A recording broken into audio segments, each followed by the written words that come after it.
Hello, I'm Eric from Trines Jewelry. The following short video is going to take you behind the scenes during the production of a custom piece of jewelry. From the design phase to the final polish, Trines Jewelry is committed to providing the finest quality, one-of-a-kind creations for our customers. Let's get started. Every custom piece starts with the design. We may sketch out a drawing by hand or get right to work rendering your piece with CAD software. This stage of the process is a time to visualize various design elements, metal types, or even try out different colors or shapes of gemstones. We might go through several different versions before deciding on the final design.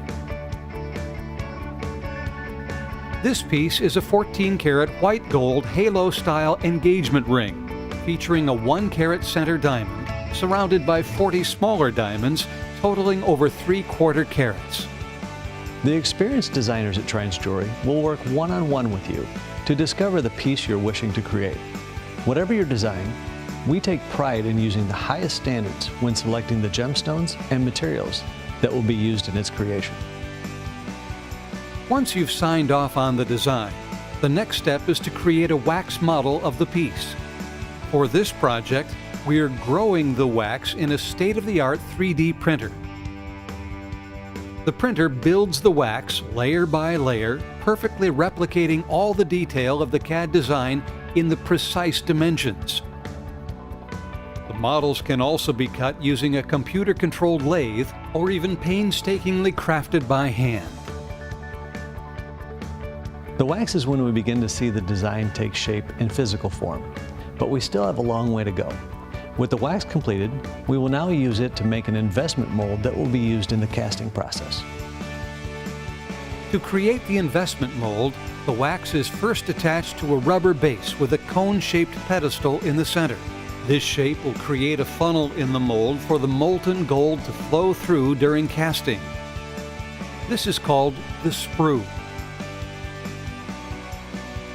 We then place a metal cylinder or flask over the base.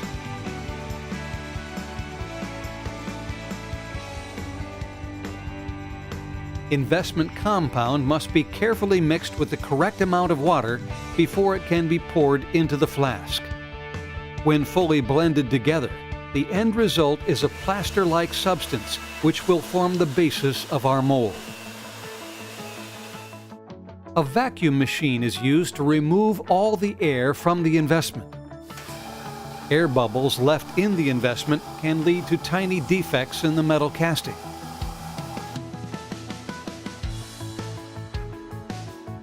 After the investment is poured into the flask, we put it into the vacuum machine yet again.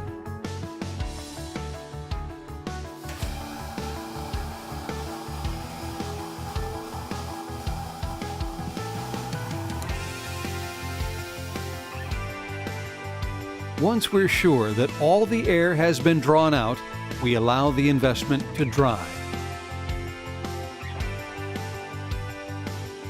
When this is done, the flask is left overnight in a furnace or kiln. The furnace will reach temperatures hot enough to completely melt out the wax. The cavity that remains is an exact negative impression of our piece. The process of creating the investment mold and casting is a lot like baking a cake.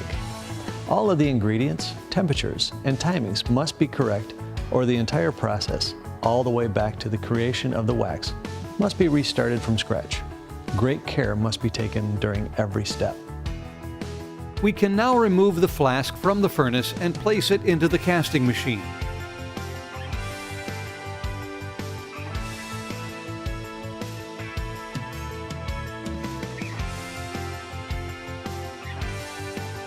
The gold used in jewelry making is typically a mixture of pure gold and other alloys. The mix is carefully weighed and placed in a ceramic crucible. We add borax to the mix to remove any impurities.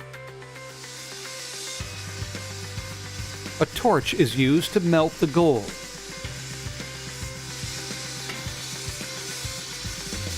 With this machine, centrifugal force pulls the molten gold from the crucible into the flask, filling the cavity of our mold.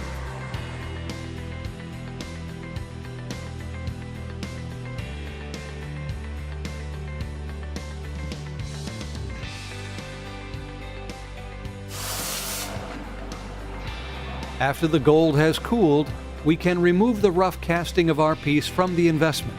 This takes water, brushes, and a bit of elbow grease.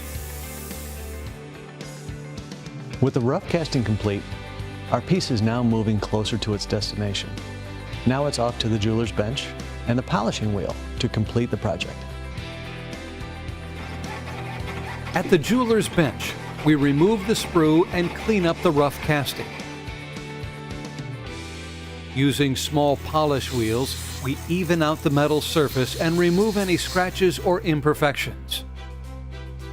A variety of burrs and other small tools are used to carefully set our gemstones. A steady hand and a confident state of mind are equally important tools of the bench jeweler.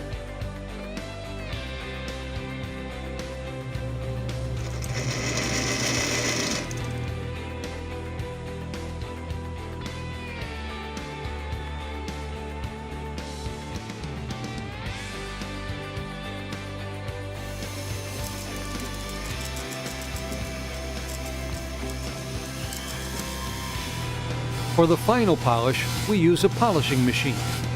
The wheels of the polishing machine spin at a high rate of speed, creating the mirror-like finish we associate with fine jewelry. An ultrasonic cleaner and steamer are used to remove any unwanted residue.